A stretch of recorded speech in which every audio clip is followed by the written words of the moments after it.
Mother bear, hit by a car at midnight. A sleepwalking baby saved two species at once. Let us know where you're watching from. If you love my content, consider supporting it with a super thanks. Also, don't forget to like and subscribe. It'll help us to remain in touch with amazing people like you. The forest outside Silver Creek Village was never truly silent. Even at midnight, when most humans retreated to their dreams, the woodland breathed with life. Owls called softly to each other. Nocturnal creatures rustled through underbrush, and occasionally larger animals moved between the ancient trees with quiet purpose. This night was different, though. This night, the air hung heavy with anticipation, as if nature itself sensed something extraordinary was about to unfold. In a small blue cottage at the forest's edge lived the Ellis family: Rose, Daniel, and their 10-month-old daughter Luna. The baby had been a surprise in their lives, arriving after years of believing they couldn't have children. Luna's room faced the forest, her window cracked open to let in the cool spring air. The sound of crickets and distant owl hoots often lulled her to sleep better than any lullaby. Deep in the woods, a mother bear, named by local conservationists as Willow, moved cautiously with her single cub. The pair had ventured closer to the village than usual, driven by hunger after a particularly harsh winter. Willow was thin, her once glossy coat now dull, but her eyes remained alert as she protected her precious cub. The little one, barely 3 months old, stumbled on unsteady paws behind her, occasionally sniffing curiously at interesting scents. The winding road that separated the Ellis cottage from the deep forest was rarely busy, especially at this hour. A weathered wildlife crossing sign stood half hidden by overgrown branches, its reflective paint dulled by years of sun and rain. Few drivers heeded its warning, especially at night when wildlife was most active. Inside the cottage, while her parents slept deeply in their room down the hall, baby Luna's eyes suddenly opened. They weren't focused, though. Her gaze seemed to look through her mobile of stars and moons rather than at it. Her tiny fingers twitched as if responding to a call only she could hear. Slowly, with movements unlike her usual clumsy crawling, Luna pulled herself up in her crib. Her blue pajamas, patterned with silver stars, glowed faintly in the moonlight streaming through her window. On the forest road, headlights cut through the darkness as a car approached, moving too fast for the curved road. The driver, exhausted after a long shift and anxious to get home, barely noticed the wildlife crossing sign as he sped past. His radio played loudly, drowning out any sounds from outside. Willow and her cub had reached the roadside, drawn by the sweet scent of wild berries growing along the edge. The mother bear hesitated, sensing danger, but hunger pushed her forward. Her cub stayed close, mimicking her cautious movements. Neither noticed the approaching headlights until they swept around the curve, illuminating their vulnerable forms. The driver spotted the bears too late. His tires screeched against the asphalt as he slammed on his brakes, the car fishtailing wildly. Willow, acting on pure instinct, pushed her cub away from the road with a powerful swipe of her paw. The little one tumbled into the safety of the roadside brush just as the car struck Willow with a sickening thud. The impact sent her massive body rolling across the cold asphalt, coming to rest in the middle of the road. The driver, panicking and afraid, accelerated away without stopping, his taillights quickly disappearing around the next bend. The night fell quiet again, save for the frightened whimpers of the bear cub as it cautiously approached its motionless mother. Inside the Ellis cottage, as if responding to the cub's distress, Luna's sleepwalking body moved with eerie purpose. Her tiny feet touched the floor as she climbed out of her crib, something she had never done while awake. With slow, dreamlike steps, she walked past her partially open bedroom door and into the hallway. The front door of the cottage had been left slightly ajar after Daniel's late-night check on their garden, and now it offered Luna a path into the moonlit night. The cool grass bent beneath her bare feet as she walked, her eyes still unfocused, moving steadily toward the road where tragedy had just struck. Behind her, the cottage remained quiet, her parents unaware that their precious child was being drawn toward a wounded bear and her frightened cub. Ahead, the bear cub's cries grew more desperate, calling out for help in the only way it knew how. What invisible thread connected these souls on this midnight hour?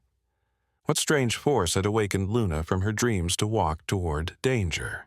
And how could a helpless, sleepwalking baby possibly make a difference to the wounded mother bear fighting for her life on the cold asphalt? The bear cub circled its mother, releasing high-pitched whimpers that pierced the night. Willow's massive chest rose and fell in shallow, irregular breaths. Blood seeped from a gash on her side, forming a dark pool that gleamed under the moonlight. Her eyes fluttered, consciousness fading in and out as shock took hold of her body. Luna walked with the strange confidence of a sleepwalker, her steps oddly steady for a child who could barely toddle while awake. The dewy grass dampened her pajamas as she moved past the garden and through the gap in the old fence that separated the Ellis property from the road. The night air carried the metallic scent of blood and the musk of frightened bear, smells that might have terrified a conscious child, but seemed to draw the sleepwalking Luna forward. In the cottage, Rose stirred in her sleep. A mother's instinct flickered at the edge of her consciousness. Something wasn't right. She turned over, her arm reaching out to touch Daniel's back for reassurance. He slept deeply, exhausted after a long day of work at the Wildlife Conservation Center where he monitored the forest's dwindling bear population. The irony of his profession and what was happening just yards from their home hung in the air, unacknowledged. The bear cub spotted Luna first. It froze, torn between fear of the human approaching and devotion to its injured mother. Its small black eyes reflected the moonlight as it watched Luna's slow, dreamlike approach. The cub backed against Willow's still form, a low rumble building in its throat. Not quite a growl, more a sound of uncertainty. Luna reached the edge of the road, her bare feet pausing at the transition from soft grass to rough asphalt. The temperature change seemed to register somewhere in her sleeping mind, causing her to hesitate. For a moment, it seemed she might turn back to the safety of home. But then, the cub let out another pitiful cry, and Luna's head turned toward the sound with eerie precision. Deep in the forest, other creatures stirred, sensing the disturbance. A pack of coyotes, always opportunistic, caught the scent of blood on the breeze. Their leader lifted his nose, assessing the situation. Fresh bear meat would be a feast, especially with the mother wounded and vulnerable. The pack began to move, silently converging toward the road. Luna stepped onto the asphalt, the rough surface scratching her tender feet, though no pain registered on her sleeping face. She moved toward the bears with slow, measured steps, her arms slightly outstretched as if reaching for something only she could see. The distance between the human child and wild animals closed, 10 feet, then 5. The bear cub backed up against its mother, torn between defending her and fleeing from the strange human cub approaching them. It made a series of distressed huffs, confused by Luna's lack of fear or aggression. Willow's eyes opened briefly at her cub's distress, struggling to focus on the new presence near them. Rose sat bolt upright in bed, a gasp escaping her lips. "Luna," she whispered, though she couldn't have explained why her daughter's name had come to her lips. Something pulled at her heart, an inexplicable dread that sent her feet to the floor and her body toward Luna's room before conscious thought had formed. Luna now stood just inches from the frightened cub. In the moonlight, they made an impossible tableau. A human baby in star-patterned pajamas, and a bear cub with eyes wide with fear, both small, vulnerable creatures facing a world too large for them to understand. Luna's hand extended, fingers splayed, reaching toward the cub's fur. From the forest edge came the sound of snapping twigs. The coyotes approached, emboldened by the scent of blood and the prospect of an easy meal. Their eyes gleamed from between the trees, calculating and hungry. The leader of the pack emerged first, his lean body tense with anticipation as he assessed the strange scene before him. An injured bear, a frightened cub, and a human child, all vulnerable under the midnight moon. Inside the cottage, Rose pushed open Luna's door, her heart stopping at the sight of the empty crib. "Daniel!" she screamed, panic surging through her veins. "Luna's gone!" Her cry echoed through the cottage as she raced toward the front door, instinctively knowing it would be open, dreading what she might find beyond it. On the road, Luna's small hand finally made contact with the bear cub's fur. The cub flinched but didn't retreat. Instead, something remarkable happened. It leaned into Luna's touch, as if recognizing something in this strange human cub. A connection formed between them, something ancient and wordless. Her humming had taken on a rhythm that mimicked Willow's labored breathing, rising and falling in synchrony with the injured animal. The bear cub had settled against her legs, its earlier fear apparently forgotten. Eleanor approached slowly, her experienced eyes evaluating Willow's injuries. "She's lost blood, but I think I can stabilize her," she murmured to Daniel. "But we need to separate your daughter from them carefully." Rose made a small choked sound. "She's sleepwalking," she whispered. "She's never done this before. How can she be so calm with them? Why aren't they attacking her?" Daniel shook his head, his scientific mind struggling to make sense of what he was witnessing.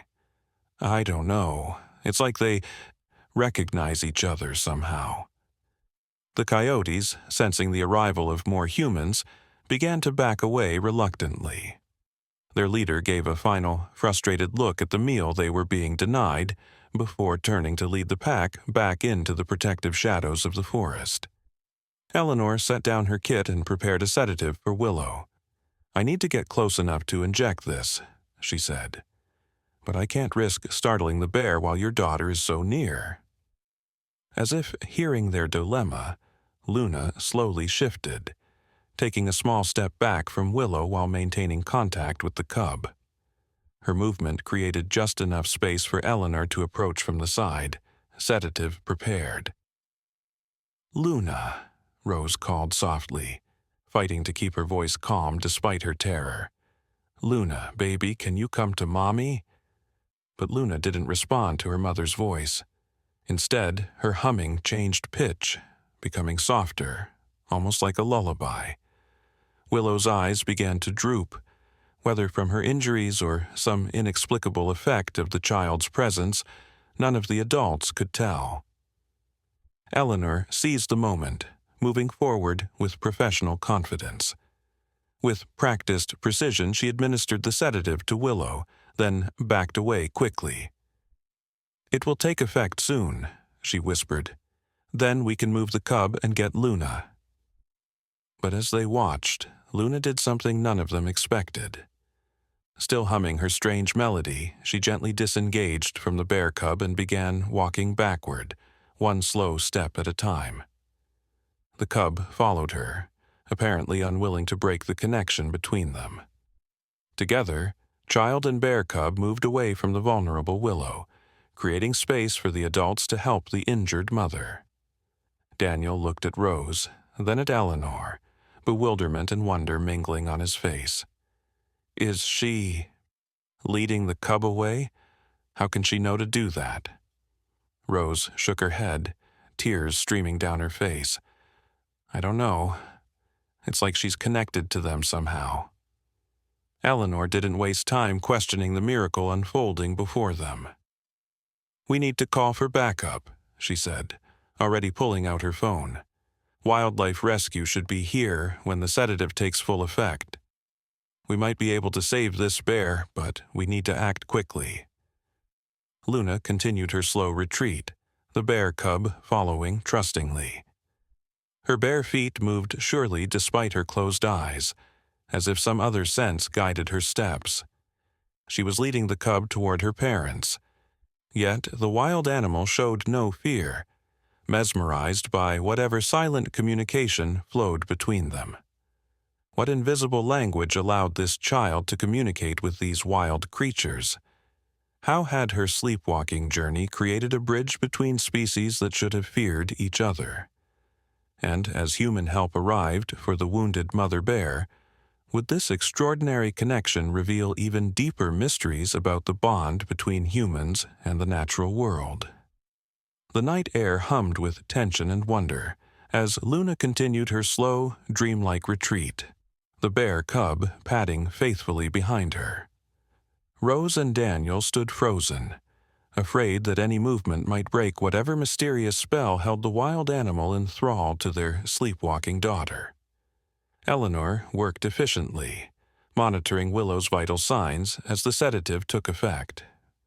The mother bear's breathing steadied, her massive body relaxing as the medication dulled her pain. "She's stabilizing," Eleanor murmured, relief evident in her voice. "The wildlife rescue team should be here in 15 minutes. Daniel's conservation training battled with his paternal instincts. "We need to get Luna," he whispered to Rose. "But if we move too suddenly, we might startle the cub, and even a young bear can be dangerous if frightened." Rose nodded, her eyes never leaving her daughter. "Luna," she called again, keeping her voice soft and melodic, trying to match the tone of Luna's humming. "Come to Mommy, sweetheart." Luna showed no sign of hearing her mother, yet she continued moving in their direction, the bear cub following like an obedient puppy. Her humming had taken on a new pattern, 3 notes repeated in a gentle loop that seemed to captivate the young animal. From the forest's edge came a new sound, the distant howl of a wolf, answered by another, then another. The coyotes had retreated, but now a different predator had caught the scent of vulnerability on the midnight air. Daniel tensed, knowing that a wolf pack presented an even greater threat than the coyotes. "We need to move faster," he said urgently. "Those wolves won't stay away for long." Eleanor looked up from tending to Willow. "The mother is too injured to move without proper equipment. If the wolves come before the rescue team—" She left the sentence unfinished, but the implication was clear. The bear cub sensed the change in the adult's energy and hesitated, a low whine building in its throat as it looked back toward its sedated mother. Luna paused too, her humming faltering for the first time. For a heartbeat, it seemed the tenuous connection might break. Then, from down the road, headlights appeared. The wildlife rescue team arriving earlier than expected. The vehicle approached slowly, careful not to startle the animals. Behind it came another car. Sheriff Mitchell, responding to Eleanor's call about an injured bear and a child in potential danger. The bear cub backed away from the approaching vehicles, moving closer to Luna as if seeking protection from this new threat. Luna's humming resumed, stronger now, her small body turning to face the frightened cub. She reached out, her fingers once again finding the animal's fur. The rescue team's vehicle stopped at a distance, and 4 people emerged, moving with the careful precision of those accustomed to working with wild animals. They carried a stretcher designed for large mammals, medical equipment, and tranquilizer guns as a precaution. Sheriff Mitchell approached Rose and Daniel. "What in God's name is happening here?" he asked, his voice low with disbelief as he took in the scene. The massive, sedated bear on the road, and just yards away, a toddler in pajamas apparently comforting a bear cub. "She's sleepwalking," Rose explained, her voice trembling. "Somehow she connected with them. I've never seen anything like it." "Neither has anyone else, I'd wager," the sheriff muttered. "How do we get her away from that cub safely?" One of the wildlife rescue team members, a woman with gray-streaked hair pulled back in a tight braid, approached them. "I'm Dr. Amara Collins," she introduced herself quietly. "I've worked with bears for 20 years, and I've never seen a cub this calm around humans." She studied Luna with intense interest. "Has your daughter always had this affinity with animals?" Daniel shook his head. "No, nothing unusual before tonight. She loves her stuffed animals, but—" He trailed off, the normalcy of a child's toys absurdly inadequate to explain what they were witnessing. Dr. Collins nodded thoughtfully. "Sometimes children in altered states of consciousness, like sleepwalking, access parts of the brain that we typically don't use in waking life. There are theories about ancient connections between humans and animals that might still exist at some primal level." The wolf howls sounded again, closer now. The bear cub pressed against Luna, trembling. "We need to act quickly, Doctor," Collins said. "We'll sedate the cub, just enough to safely separate it from your daughter without trauma. Then we can transport both bears to our rehabilitation facility." Rose looked stricken. "But what about Luna? Won't sedating the cub frighten her?" Dr. Collins considered this. "Normally, I'd say yes, but your daughter isn't in a normal state of consciousness. She might not react as we'd expect." She hesitated. "There's something else to consider. If we break this connection too abruptly, it might be traumatic for her, even in a sleepwalking state." Daniel ran a hand through his hair in frustration. "So, what do we do? We can't leave her with a wild bear cub, but we can't risk traumatizing her either." Dr. Collins smiled slightly. "Perhaps we let her show us what to do. She's been leading this dance so far." As if on cue, Luna's humming changed again, the melody becoming slower, more soothing. The bear cub's eyes began to droop, its small body relaxing against her legs. She swayed gently, like a mother rocking a child to sleep. "She's calming it," Eleanor whispered in amazement. Dr. Collins nodded, fascinated. "Let's see what happens. Have the tranquilizer ready, but don't use it unless necessary." Luna continued her gentle swaying, her humming soft but clear in the night air. The bear cub's eyes closed completely, its breathing becoming deep and regular. Slowly, with the same dreamlike precision that had marked all her movements, Luna lowered herself to a sitting position on the asphalt. The cub curled against her, its head resting in her lap like a tired child. Rose made a small sound, halfway between a sob and a laugh. "She's putting it to sleep," she whispered. Dr. Collins signaled to her team to prepare the mother bear for transport while keeping a careful eye on Luna and the cub. "This is our chance," she said quietly. "I'm going to approach very slowly and see if I can get close enough to check the cub without disturbing either of them." She moved forward with exquisite care, her steps silent on the asphalt. Luna continued humming, seemingly unaware of the approaching adult.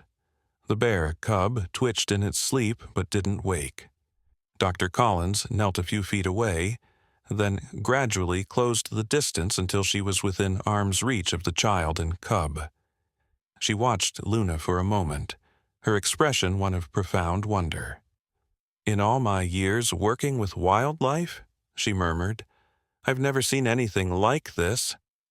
With gentle movements, she examined the sleeping cub from a distance, checking for any signs of injury. "The cub appears healthy," she reported softly. just exhausted and frightened from the trauma of its mother's injury. Behind them, the rescue team had successfully loaded Willow onto the specialized stretcher and were preparing to move her to their vehicle. The mother bear was fully sedated now, her massive form secured with careful respect for both her dignity and the danger she could pose if she woke disoriented. "How do we separate them?" Rose asked, her voice barely audible. Dr. Collins studied the pair for a long moment. "I'm not sure we should," she finally said, surprising everyone. At least, not abruptly.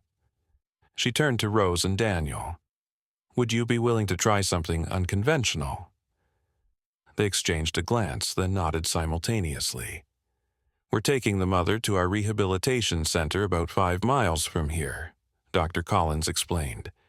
"It has a specialized area for injured bears and their cubs. What if we bring Luna there too?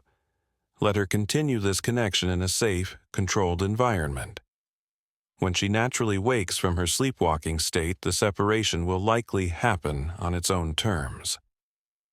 Sheriff Mitchell looked skeptical. "You want to bring a sleeping child to a bear rehabilitation center? That's highly unusual protocol, Doctor." Dr. Collins smiled wryly. "Everything about this situation is unusual, Sheriff. I'm suggesting we follow the lead of whatever remarkable thing is happening here, rather than imposing our expectations on it." Daniel nodded slowly. "It makes a strange kind of sense. If we try to force Luna away, we might cause distress to both her and the cub."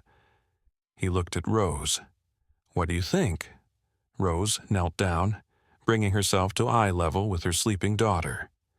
Luna's humming continued, her small face peaceful, despite the extraordinary circumstances. "I think we trust Luna," she said finally. "She's shown more wisdom tonight than any of us." With careful coordination, they developed a plan. Luna and the bear cub would be transported together in the back of Dr. Collins' vehicle, with Rose beside them. Daniel would follow in their car, and Eleanor would join the wildlife team to continue monitoring Willow's condition. As they prepared to move, the wolf howls came again, much closer now. The rescue needed to happen quickly. With exquisite care, Rose slipped her arms under Luna, prepared to lift her without disturbing the sleeping cub. But as her hands made contact with her daughter, Luna's humming stopped abruptly. Her eyes opened, though they remained unfocused, still in the grip of sleepwalking. Everyone froze. The bear cub stirred, sensing the change. For a heart-stopping moment it seemed the delicate balance might shatter. Then Luna did something none of them expected. She spoke, not with the typical mumbling of a sleepwalker, but with clear, deliberate words that seemed to come from somewhere beyond her 3 years of life. "Together," she said, her voice soft but distinct. "Safe together." The bear cub settled again, apparently reassured by her voice. Luna's eyes drifted closed, and her humming resumed, the same soothing melody as before. Rose and Daniel exchanged stunned glances. Dr. Collins's eyes widened. "Did she just—" "Yes," Rose whispered. "She's never said that word before." Something profound had happened on this midnight road. Some ancient door had opened between the human and animal worlds, with a sleepwalking child as its unlikely guardian. As they carefully moved Luna and the bear cub to the vehicle, the adults felt the weight of mystery settling around them, a sense that they were participating in something that transcended ordinary understanding. What would happen when Luna finally woke from her sleepwalking state? Would the bond between her and these wild creatures persist in the light of day? And what deeper meaning lay behind this extraordinary convergence of worlds on a lonely forest road at midnight? The Wildlife Rehabilitation Center stood in a clearing surrounded by old-growth forest, its buildings designed to blend with the natural environment. Solar-powered lights illuminated the entrance, as the unusual convoy arrived. First, the rescue vehicle carrying Willow, then Dr. Collins' SUV with Luna and the bear cub, followed by Daniel in the family car and Sheriff Mitchell bringing up the rear. Inside the main building, a team of wildlife specialists waited, alerted by Dr. Collins' calls during the drive. They had prepared the largest recovery enclosure for Willow, an indoor-outdoor space with specialized medical equipment and natural elements to reduce the stress of captivity. What they hadn't prepared for was a sleepwalking human child and her unusual bond with a bear cub. "This is unprecedented," murmured Dr. Elias Chen, the center's director, as he watched Rose carry Luna into the building, the bear cub trotting beside them like a faithful pet. "We've never had a human patient before." Dr. Collins smiled tiredly. "Tonight is full of firsts, Elias. Wait until you see them together. It defies everything we think we know about human-wildlife interactions." They moved through the building to the recovery area, a space designed with a central medical station surrounded by several large enclosures. The team had already transferred Willow to the largest enclosure and were beginning treatment of her injuries. The mother bear lay on a bed of natural materials, monitors attached to track her vital signs, an IV delivering fluids and antibiotics. "We've set up the adjacent enclosure for the cub," Dr. Chen explained, indicating a connected space with a secure door between the two areas. "Once the mother is stable, we can introduce them safely." Dr. Collins nodded toward Luna, who remained asleep in Rose's arms, her humming now so soft it was barely audible. "And our other special patient?" Dr. Chen hesitated. "We've prepared an observation room next door. It has a comfortable couch and some basic amenities. We thought the parents and child could rest there while we care for the bears." Rose and Daniel exchanged a concerned glance. "I'm not sure that will work," Rose said carefully. "Luna seems connected to the cub somehow. Separating them might disrupt whatever is happening." Dr. Chen looked uncomfortable. "Mrs. Ellis, while this situation is certainly unusual, we can't put your daughter in an enclosure designed for wild animals. It would violate about a dozen safety protocols, not to mention the potential liability issues." The bear cub, which had been sniffing curiously at the unfamiliar surroundings, returned to Luna's side as if sensing the tension in the conversation. It pressed against Rose's legs, looking up at the sleeping child in her arms. Luna stirred, her humming changing pitch. Without opening her eyes, she reached down toward the cub. Rose instinctively lowered her, allowing Luna's hand to touch the animal's fur. The contact seemed to soothe both of them, and Luna settled back into deeper sleep. Dr. Collins watched this interaction with fascination. "Elias, I know it's unorthodox, but I think we need to reconsider our approach here. This child has established some kind of communication with these bears that goes beyond anything I've seen in 20 years of wildlife work." Sheriff Mitchell, who had been observing quietly from the doorway, stepped forward. "As the law enforcement officer present, I should remind everyone that the safety of the child must be our primary concern." "Absolutely," Dr. Collins agreed. "But I'm suggesting that in this unique case, keeping Luna close to the cub might actually be the safest option for everyone involved. The cub is calm when she's near. If we force a separation, we could create a dangerous situation." Dr. Chen rubbed his forehead, clearly struggling with the unprecedented situation. "What exactly are you proposing, Amara?" Before Dr. Collins could answer, one of the medical team called urgently from Willow's enclosure. "Doctor?" "Chen, the mother is showing signs of distress. Her heart rate is elevating, and she's beginning to fight the sedation."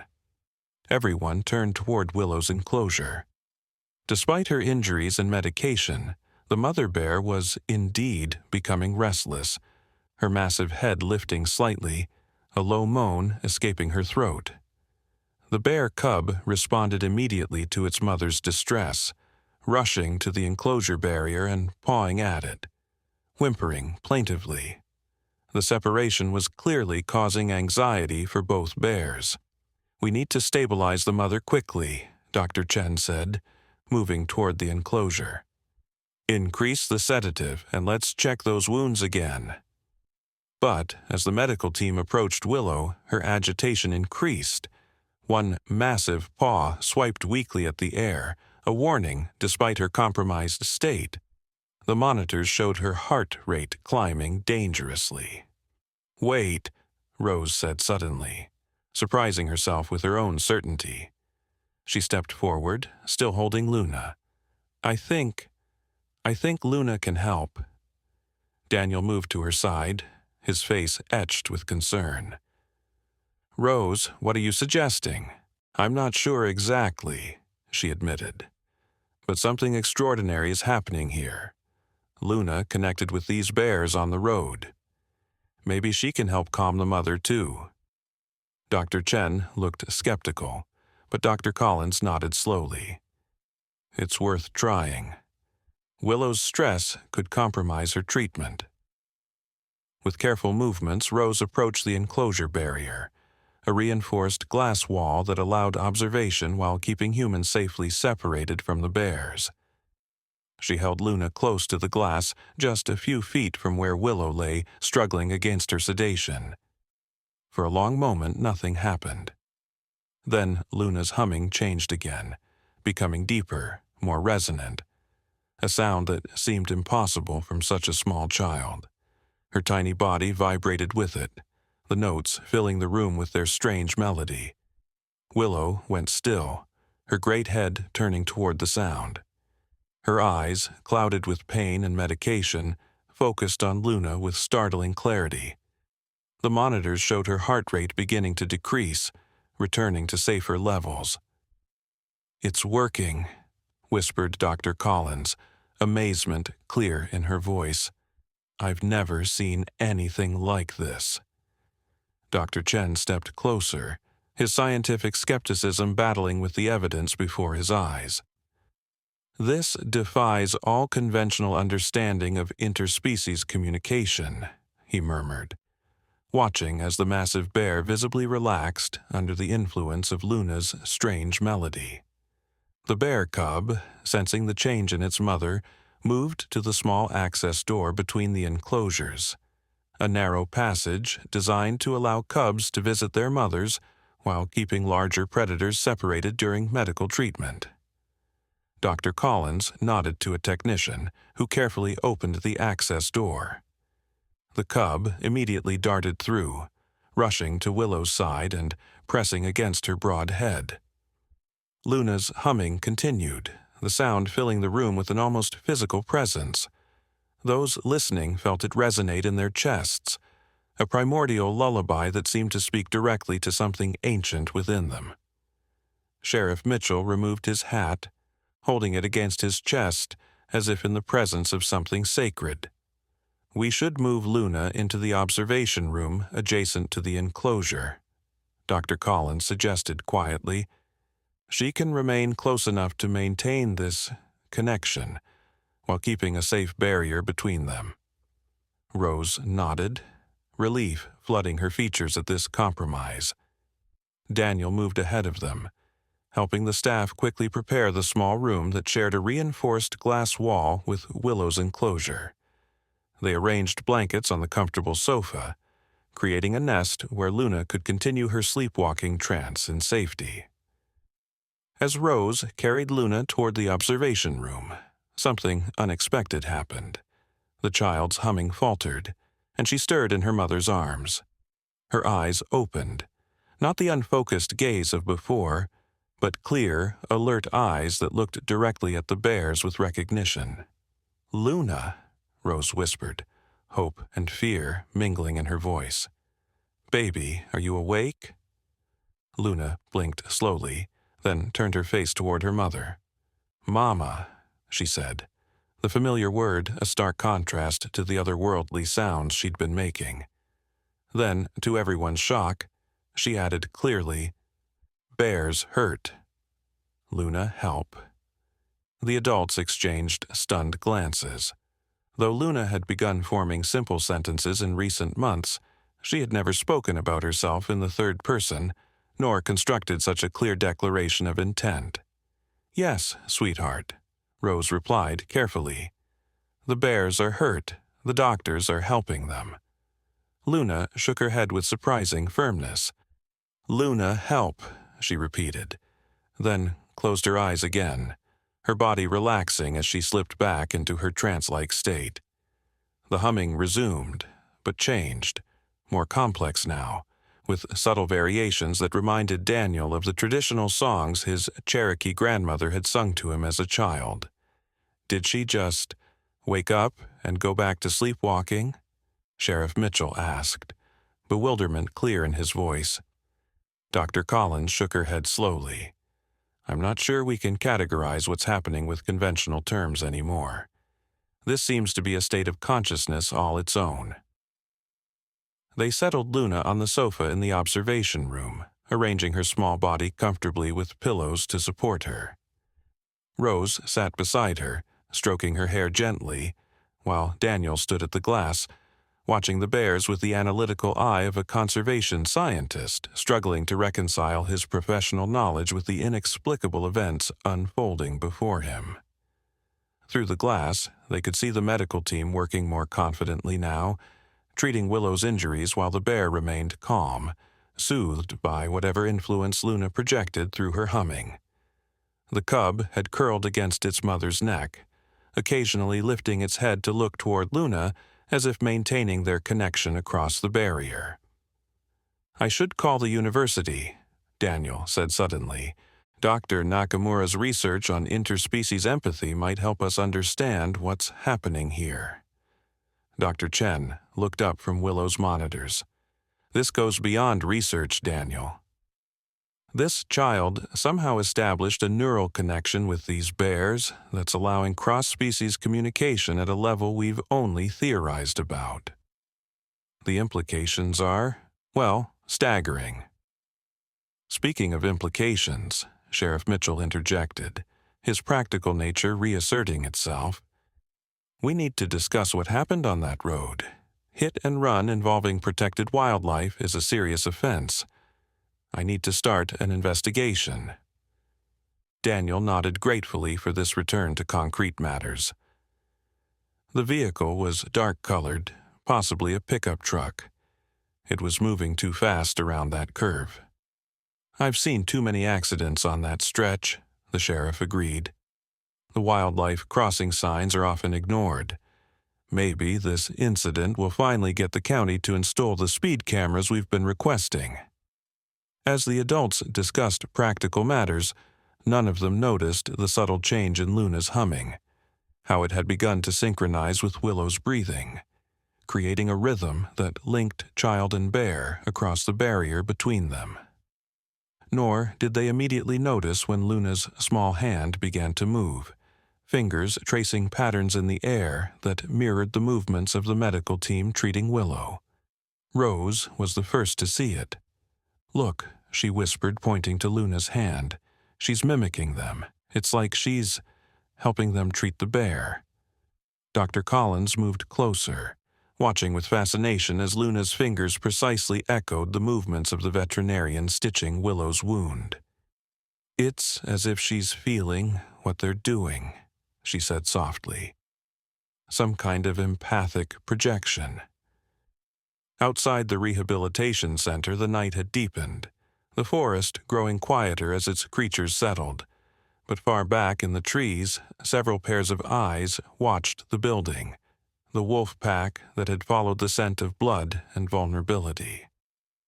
Their leader, a battle-scarred gray male, stood slightly ahead of the others, his intelligent gaze fixed on the lights of the human structure where his intended prey had been taken. Wolves rarely approached human buildings, their innate caution usually keeping them at a safe distance. But hunger was a powerful motivator, and the pack had endured a difficult winter. The scent of injured bear, Traditional prey for wolf packs desperate enough to take on such dangerous game had drawn them farther than they would normally venture.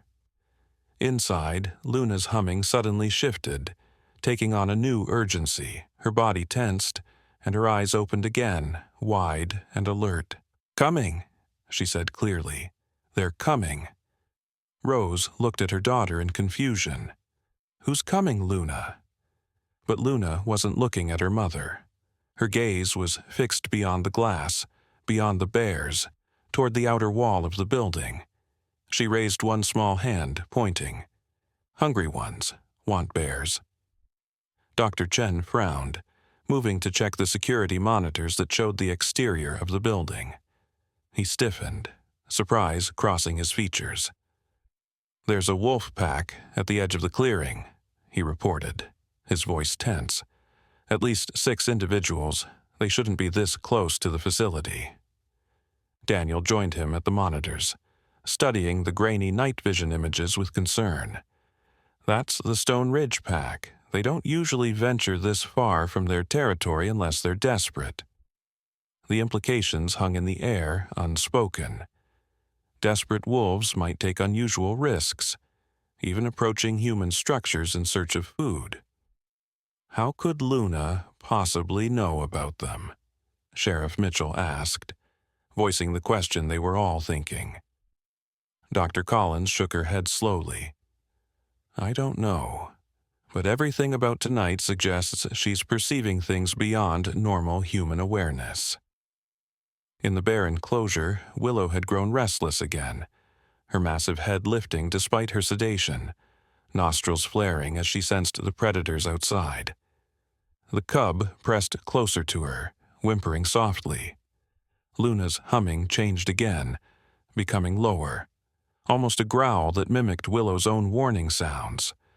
Her small face took on an expression unlike anything Rose had seen before, a fierceness that transformed her baby features into something ancient and knowing. "Luna, protect," she said, her voice deeper than should have been possible from a child's throat. "Luna, protect bears." The words sent a chill through everyone in the room. There was power in them, a declaration that seemed to come from somewhere beyond the consciousness of a toddler. Dr. Chen moved quickly to the security panel, activating additional exterior lights and checking that all entries were secured. "Standard protocol for predator activity," he explained. "The building is completely safe." But safety wasn't what concerned Rose as she watched her daughter. Luna had begun a new pattern of movement, her hands shaping symbols in the air, her humming taking on a complex rhythm that made the hair on the back of the Rose's neck stand up. Whatever was happening to her child went beyond sleepwalking, beyond any normal explanation. "Daniel," she said quietly, "remember what your grandmother used to say about children being closer to the spirit world, about how some could see things adults couldn't?" Daniel had always been the skeptic in their relationship, the scientist who required evidence, but tonight had shaken his certainties. He nodded slowly, moving to sit beside them on the sofa.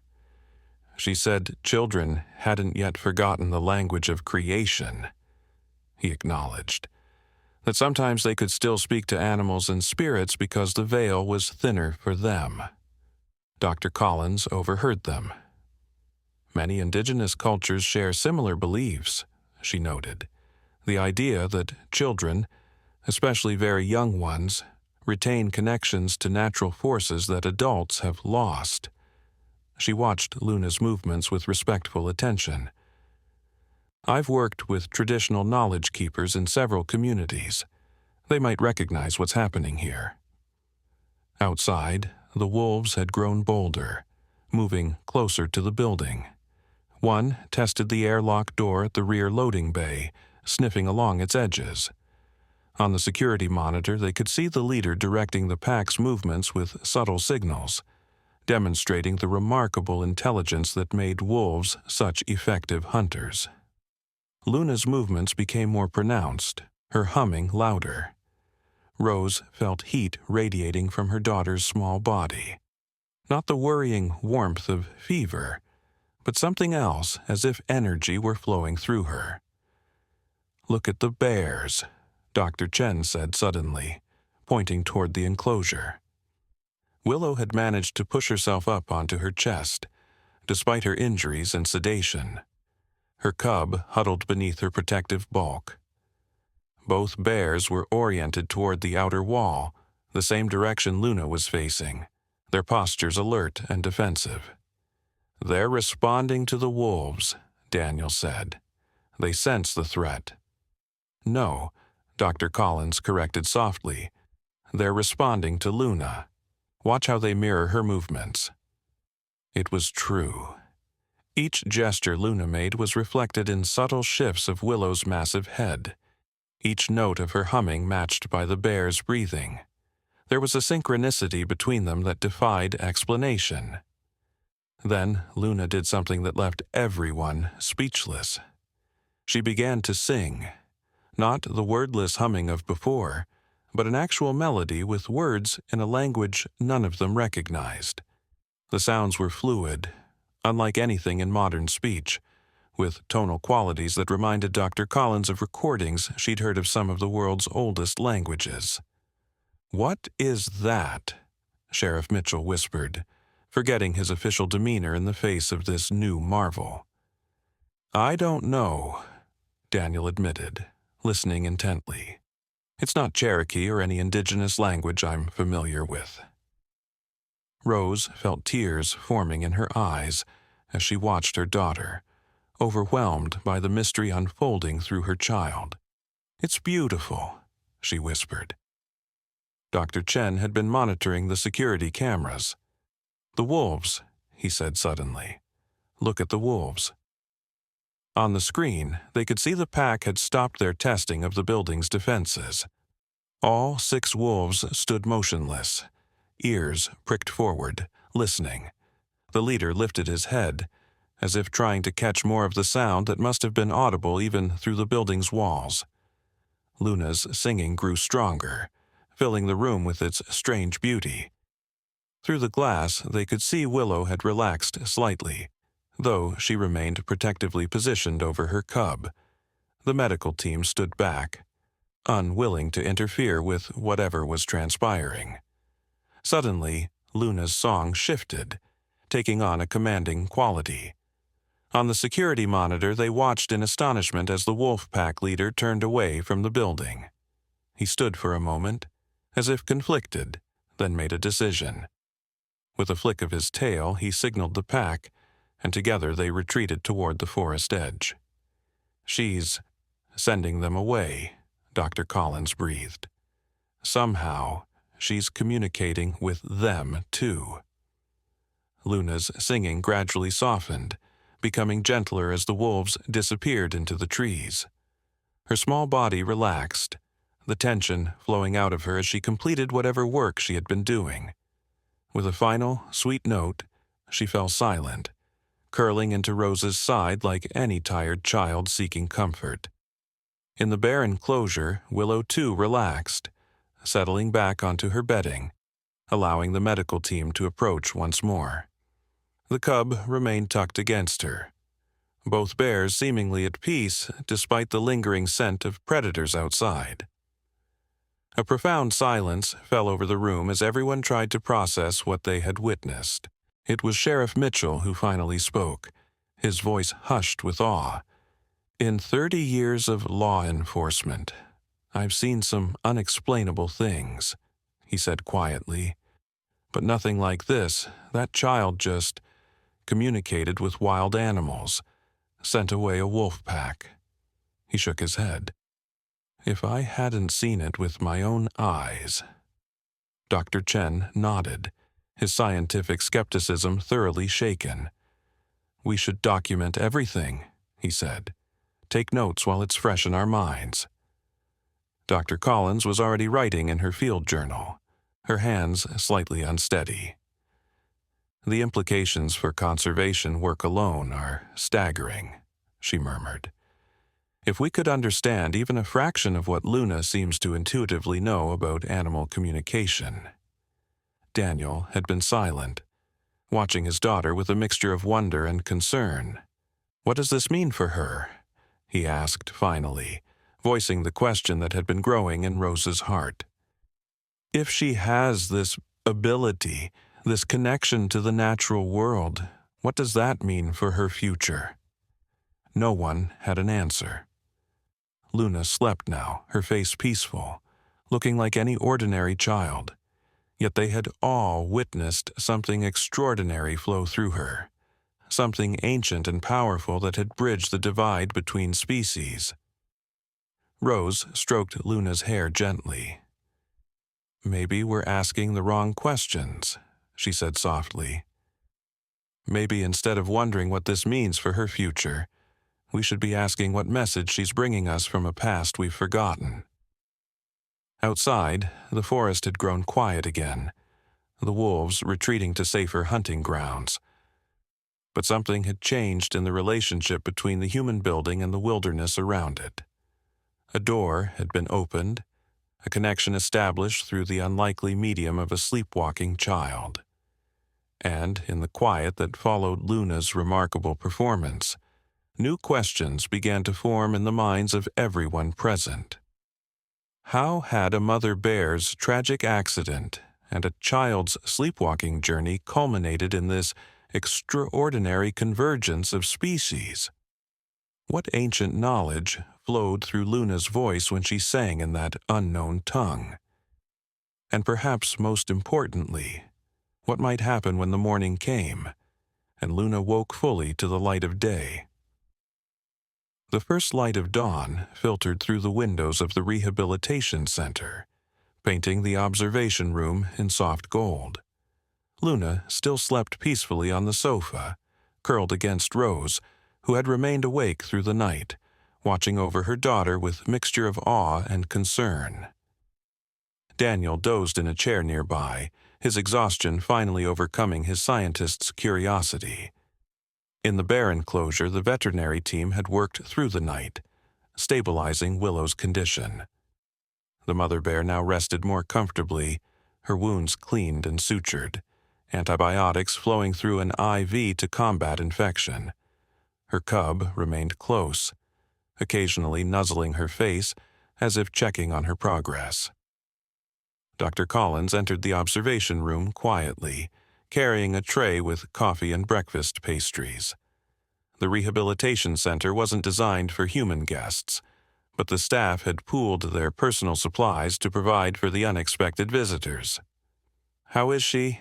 Dr. Collins asked softly, setting down the tray and nodding toward Luna. Rose smiled tiredly. "Sleeping normally now, I think. No more humming or singing since the wolves left." She brushed a strand of hair from Luna's forehead. "Her temperature's normal. If it weren't for what we all witnessed, she'd seem like any exhausted child who stayed up past bedtime." Dr. Collins settled into a chair, cradling her coffee cup. "The mother bear is doing remarkably well," she reported. "Better than we expected, considering the severity of her injuries.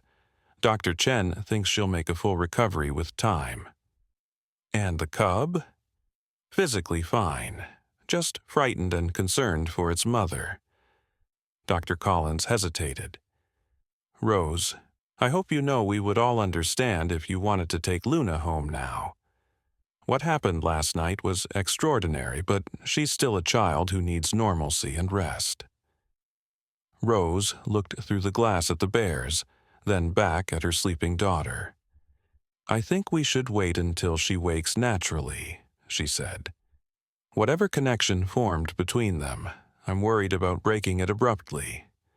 She sipped the coffee gratefully. "Besides, I want to understand what happened. Don't you?" Dr. Collins nodded, a smile touching her tired features. "More than I can express. In all my years working with wildlife, I've never seen anything remotely like it." She leaned forward, lowering her voice. "I made some calls last night after you fell asleep. There's an ethnobiologist from the university who specializes in traditional ecological knowledge, Dr. Maya Kingfisher. She's also a member of the Northern Cheyenne tribe, and has documented similar phenomena in various indigenous cultures. She's driving up this morning. Daniel stirred at this, blinking awake. Maya Kingfisher? I know her work, he said, reaching for the coffee. She's brilliant. Combines rigorous scientific methodology with deep respect for traditional knowledge systems. He ran a hand through his rumpled hair. If anyone can help us make sense of this, she's a good candidate. Rose nodded, relieved that they would have expert guidance. She looked down as Luna stirred slightly, her small face scrunching before relaxing again into sleep. What time is it? Daniel asked, stretching stiff muscles. Just after 6, Dr. Collins replied. Sheriff Mitchell left around 2, but he's coming back later with someone from the highway department to discuss the wildlife crossing where Willow was hit. Daniel nodded approval. Good. That curve has been dangerous for years. Maybe something positive can come from this in terms of wildlife protection. A gentle knock at the door preceded Dr. Chen's entrance. The center director looked as tired as the rest of them, but carried a tablet with evident excitement. I've been reviewing the security footage from last night, he said without preamble. Specifically, the thermal imaging cameras we use to monitor wildlife approaching the center. He turned the tablet so they could see. This was recorded when Luna was singing to the wolves. The screen showed a heat map view of the observation room, the bear enclosure, and the exterior of the building. What made them all lean forward in shock was the pattern of light emanating from Luna's small form. Not just the expected human body heat, but waves of energy pulsing outward, extending through the walls of the building to where the wolves stood outside. That's not possible, Daniel said, his scientific mind rebelling against the evidence before his eyes. Dr. Chen nodded grimly. I've run diagnostics on the camera. It's functioning perfectly. Whatever we witnessed last night, it had physical properties that our instruments could detect. They all turned to look at Luna, who continued to sleep peacefully, looking utterly ordinary in the morning light. What does it mean? Rose asked softly. Before anyone could respond, Luna's eyes opened. Unlike her partial awakening during the night, this time she was fully present, her gaze clear and focused as she took in the unfamiliar surroundings. "Mama," she said, her voice small and confused, a normal toddler waking in a strange place. "I'm here, sweetheart," Rose reassured her, drawing her closer. "You're safe." Luna sat up, rubbing her eyes with tiny fists. Then she spotted the bears through the glass wall. Instead of fear, her face lit up with recognition and delight. "Bears!" she exclaimed, pointing. "Luna's bears!" The adults exchanged glances. Luna had never seen a real bear before last night, and her language skills, while developing normally, had never included this level of possessive identification.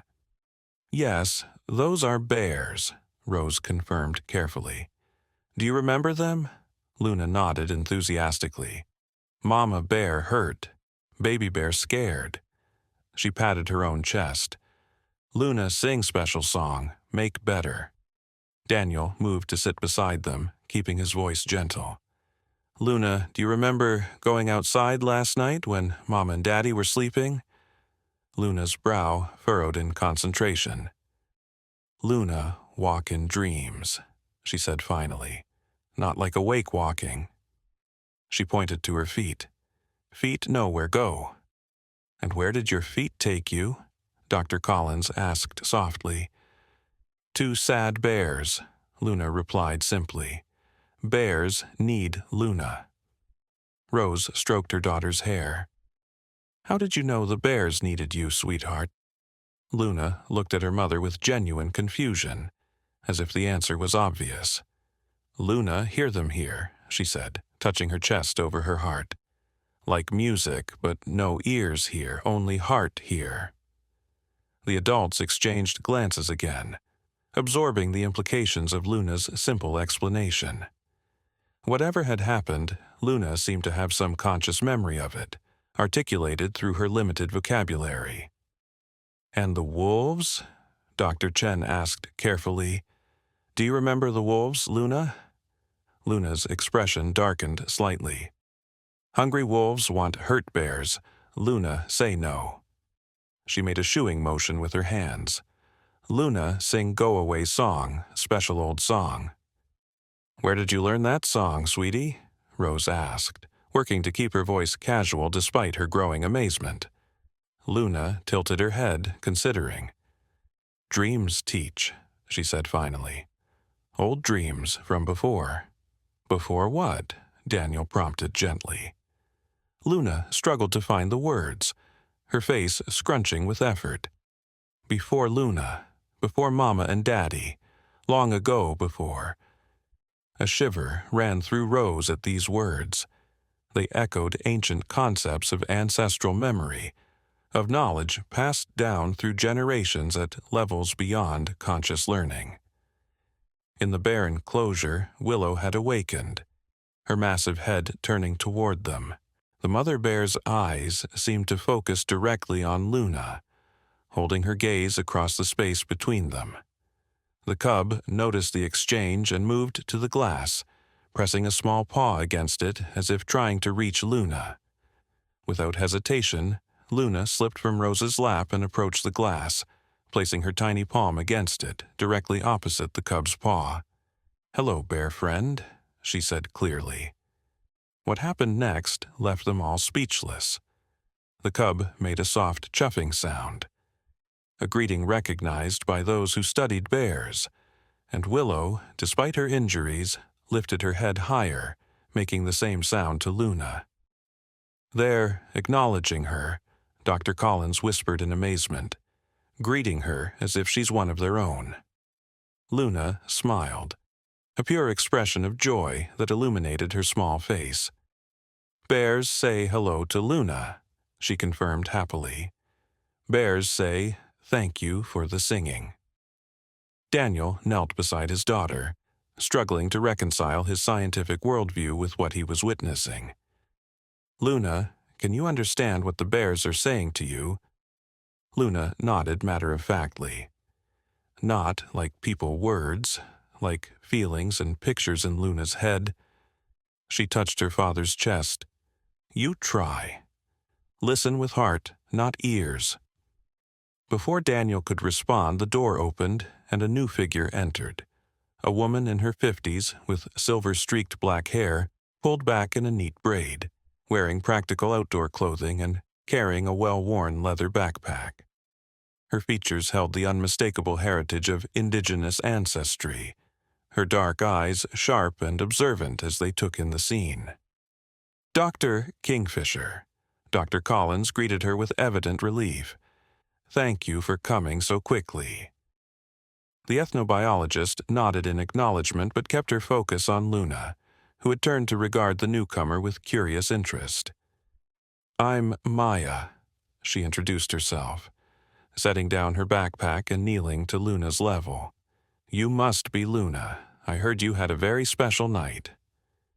Luna studied her with surprising intensity for a toddler, then broke into a smile. "You have old songs, too," she declared with certainty, "in your heart. Like Luna." Dr. Kingfisher's eyebrows rose slightly, but she didn't seem startled by the child's perception. "Yes," she confirmed. "My grandmother taught me many old songs, songs that help us speak to our relatives in the natural world." Luna nodded, as if this confirmed something she already knew. Luna's song came from long ago, when people and animals talked same language. The simplicity and certainty of the statement hung in the air. Dr. Kingfisher didn't rush to fill the silence that followed, instead observing Luna with respectful attention. Finally, she spoke, her voice gentle but direct. "May I ask you some questions, Luna? About what happened last night?" Luna nodded, seemingly comfortable with this stranger who understood about old songs. Dr. Kingfisher glanced at Rose and Daniel, receiving their nod of permission before continuing. When you heard the bears needing help, where exactly did you feel it? Luna placed both hands over her heart, here first, then everywhere. She gestured to encompass her entire body, like when music makes you dance but inside. And when you sang to them, where did the song come from? Luna considered this carefully. Not from Luna's head thinking, from deep water place. She touched her stomach, then moved her hand upward to her throat. Comes up like bubbles in water. Dr. Kingfisher nodded, unsurprised by this description. In many traditions, we speak of knowledge that resides in the body, not just in the thinking mind, she explained to the others. Children, especially very young ones, often access this embodied wisdom more easily than adults. Rose leaned forward. Are you saying Luna's experience connects to something traditional? Something recognized in Indigenous knowledge? Dr. Kingfisher chose her words carefully. What you've described, and what I'm observing now between Luna and these bears, has parallels in many Indigenous traditions worldwide. The concept that humans, especially certain individuals, can communicate directly with animals is central to many cultures' understanding of our place in the natural world. She gestured toward Luna, who had returned her attention to the bears. In my own tradition, we have stories of children who could speak the language of animals, often serving as bridges between the human and more than human worlds during times of crisis. But how is it possible? Dr. Chen asked, the scientist in him still grappling for explanations. Physiologically, neurologically, how could a human child communicate across species barriers this way? Dr. Kingfisher smiled slightly. Western science is only beginning to explore the edges of what Indigenous knowledge systems have recognized for millennia. We know that many animals communicate through infrasound, frequencies below human hearing. Dr. Kingfisher smiled slightly. Western science is only beginning to explore the edges of what Indigenous knowledge systems have recognized for millennia. We know that many animals communicate through infrasound, frequencies below human hearing. We know that humans emit electromagnetic fields that other organisms can detect. We know that consciousness itself may operate at quantum levels beyond our current understanding. She shrugged. The mechanisms matter less to me than the relationship being established. Luna has connected with these bears in a way that transcends our normal expectations of species boundaries. That itself is worthy of profound respect. While the adults discussed theories, Luna had pressed both hands against the glass, her focus entirely on the bears. The cub mirrored her position, its paws spread wide against the barrier. Willow watched them, her dark eyes alert despite her injuries. They remember the road, Luna said suddenly, turning back to the adults. Mama Bear pushed Baby away from the big machine with lights, like Mama would push Luna away from danger. Dr. Collins nodded, impressed by this accurate description of what likely happened during the accident. That's right, Luna. The mother bear protected her cub from the car. Car hurts Mama Bear very brave. Luna's expression grew serious. Cars should be careful of animal families. Daniel couldn't help smiling at his daughter's simple wisdom. That's exactly right, sweetheart. That's why Sheriff Mitchell is coming back later, to talk about making that road safer for animals. Luna nodded approval, then turned back to the bears. She placed her forehead against the glass, closing her eyes. The room fell silent as they watched, sensing that something significant was transpiring in this quiet communion between child and wild animals. After several moments, Luna turned back to them, her expression somehow older than her years. Bears say thank you for helping. Bears will get better now. She looked directly at Dr. Kingfisher. Bears ask if humans remember the promise. Dr. Kingfisher's eyes widened slightly. What promise, Luna? Old promise. When animals and people decided how to share the world. Luna struggled to articulate complex concepts with her limited vocabulary. Promise to remember we are family. Different bodies, same spirit underneath. Dr. Kingfisher nodded slowly, recognition in her eyes. Yes, I know of this promise. Many indigenous traditions speak of it. An original covenant between humans and the more-than-human world. A promise that we seem to have forgotten in many ways. Luna nodded, satisfied. Bears say humans should remember. Important now. She yawned suddenly, the momentous nature of the conversation giving way to the ordinary needs of a toddler. Luna, hungry. Rose laughed softly, grateful for this return to normalcy. Let's get you some breakfast, then. As they arranged a small meal for Luna from the provisions available, Dr. Kingfisher drew Rose and Daniel aside. Your daughter has experienced something profound, she said quietly, something that crosses boundaries between cultures, species, and perhaps even levels of consciousness. I would like your permission to document this event for my research, but more importantly, I'd like to offer guidance as you move forward. Guidance? Rose asked. Dr. Kingfisher nodded. Luna has demonstrated a connection to the natural world that most modern humans have lost. This gift could be nurtured or suppressed depending on how you respond to it. She looked toward Luna, who was happily accepting a muffin from Dr. Collins. In my culture, a child showing these abilities would be recognized as having special gifts and responsibilities. They would receive mentorship from elders who understood these connections. Daniel frowned slightly. Are you suggesting Luna needs some kind of special training? Not in any formal sense, Doctor, Kingfisher clarified, but rather an environment that honors and nurtures her natural connection to the more-than-human world.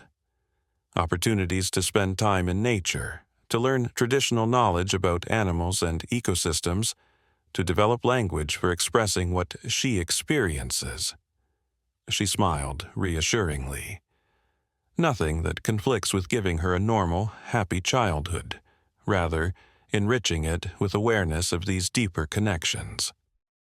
Rose and Daniel exchanged glances, a silent communication passing between them. We've always planned to raise Luna with a strong connection to nature, Rose said slowly. Daniel's work in conservation and his Cherokee heritage have been part of our family values from the beginning. But we never imagined anything like this, Daniel added, gesturing toward the bears. We want to support Luna's gifts without making her feel different or strange. Dr. Kingfisher nodded understanding. The modern world often pathologizes experiences that don't fit neatly into materialist frameworks. Children who report communication with animals or nature spirits are frequently dismissed or even medicated. Her expression grew serious. I've worked with indigenous communities worldwide to document and preserve traditional knowledge about human-animal communication. What Luna experienced has parallels in cultures from the Amazon to Siberia, Australia to the Arctic. These aren't primitive superstitions. They're sophisticated systems of relationship with the natural world that we desperately need to remember in this time of ecological crisis. A new thought suddenly occurred to Rose. Do you think this was a one-time event, connected specifically to the bear's emergency, or is this something that will continue to happen? Dr. Kingfisher considered this carefully. Based on what I've observed in other cases, and Luna's own comments about old songs, I suspect she has an ongoing capacity for this type of communication. The emergency with the bears may have activated it dramatically, but the underlying ability was likely always present. She smiled gently. Watch how she interacts with animals in your daily life. You may notice subtler signs of this connection that you previously overlooked. Before they could discuss further, Luna called out cheerfully, "Mama Bear says her name is Willow." People gave her this name. She likes it. They turned to see Luna standing by the glass again, apparently resuming her conversation with the bears after satisfying her immediate hunger. Dr. Collins looked startled. That's correct. The conservation team named her Willow 3 years ago when they first started tracking her. It's on her medical chart, but no one has mentioned the name since you arrived. She looked at Luna with renewed wonder.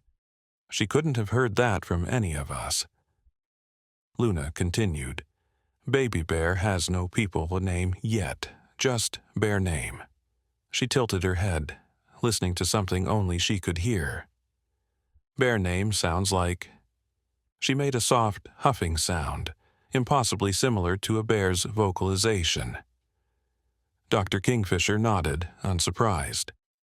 In many traditions, it's understood that animals have their own names in their own languages, names that humans can sometimes learn to hear. Luna turned to the adults. "Can Baby Bear have people named too, like Willow?" Dr. Collins smiled. "Of course. We usually name cubs after plants from their habitat, like their mothers. Would you like to suggest a name, Luna?" Luna considered this seriously, then brightened. "Juniper, like the small trees with blue berries that bears like to eat in autumn." Daniel looked impressed. "That's exactly right, Luna. Juniper berries are an important food source for bears in this region before hibernation." He exchanged a glance with Rose. "How did you know that?" Luna shrugged. "Bears told Luna." She pointed to Willow. "She remembers the sweet, spicy taste. Very good for getting fat for winter sleeping." The casual accuracy of Luna's knowledge, information she couldn't have learned through ordinary means, further confirmed the extraordinary nature of what they were witnessing. For the next week, Luna visited the rehabilitation center daily. Her parents watched in wonder as she communicated with Willow and the newly named Juniper, sometimes through soft humming, sometimes through a language of gesture and expression that seemed to transcend species boundaries. The bears recovered steadily, their progress exceeding all medical expectations. News of the extraordinary events spread despite efforts to keep them private. Researchers, journalists, and curious onlookers began appearing at the center, hoping to witness the child who could speak with bears. Rose and Daniel protected Luna fiercely from this attention, allowing only Dr. Kingfisher and the rehabilitation staff to observe her interactions with the bears. "She needs normalcy," Rose insisted when a prestigious research institute requested permission to study Luna's abilities. "She's a child first, not a scientific phenomenon." Dr. Kingfisher supported their decision. "The wisdom Luna has accessed belongs to all humanity, but the child herself deserves protection and respect," she told the disappointed researchers. "Perhaps in time, when she's older and can choose for herself." On the final day before Willow and Juniper were scheduled for release back into the wild, Luna sat cross-legged before the glass barrier, her small face solemn as she communicated with her bear friends. Rose and Daniel watched from a respectful distance, along with Dr. Collins and Dr. Kingfisher. "She's saying goodbye, Doctor," Kingfisher observed softly, completing the circle that began on that midnight road. Luna pressed her palm against the glass one last time. Juniper mirrored her gesture, the cub's paw spread wide against the barrier. Willow, now fully recovered, moved closer to her cub, her great head dipping in what looked unmistakably like a gesture of respect toward the human child who had changed their fate. "Bears say thank you," Luna reported, returning to her parents. They will remember Luna, and Luna will remember them. Her eyes, wise beyond her years, met each adult's gaze in turn. Bears say humans must remember too, remember the old promise. "We will, sweetheart," Daniel assured her, lifting her into his arms, starting with the new wildlife crossing. Indeed, the events of that extraordinary night had catalyzed action beyond anyone's expectations. Sheriff Mitchell had leveraged the incident to secure emergency funding for a wildlife overpass at the curve where Willow had been struck. Construction had already begun, with Daniel serving as ecological consultant to ensure it would serve the forest's many species. The following day, without cameras or ceremony, Willow and Juniper were transported to a remote section of the forest and released. Luna and her parents watched from a distance as the bears paused at the edge of the trees, Willow's nose testing the air of freedom. Juniper looked back once, directly at Luna, before following his mother into the protective shadows of their woodland home. "Will I see them again?" Luna asked, her small hand warm in Rose's grasp. "Perhaps," Dr. Kingfisher answered honestly. "The forest is their home now, as it should be. But the connection you share doesn't depend on physical presence." Luna nodded, accepting this wisdom. "Luna knows. Bear's always here now." She touched her heart. "And Luna is always in Bear's hearts, too."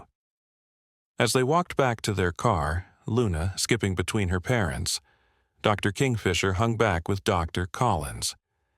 "What we witnessed goes beyond scientific explanation," the ethnobiologist said quietly, "but it offers profound hope in these troubled times." Dr. Collins nodded. "A reminder that we're not as separate from the natural world as we pretend to be." "Exactly. The barriers we perceive between species are perhaps more permeable than we've allowed ourselves to believe."